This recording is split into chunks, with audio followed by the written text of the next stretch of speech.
If you want to scan QR codes on POCO F7 Pro, we have two main ways to do so. We can use the camera.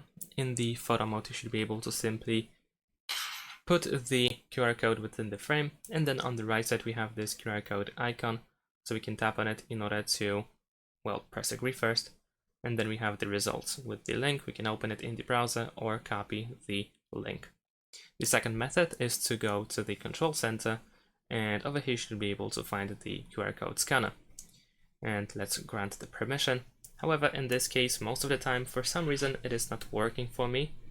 There seems to be an issue with the scanner on pretty much every Xiaomi device, every Xiaomi and POCO device, etc. As you can see, it is not scanning properly for some reason. But technically, it is also an option. And that's it. Thanks for watching. Leave a like and subscribe to my channel, and see you in my next videos. Bye!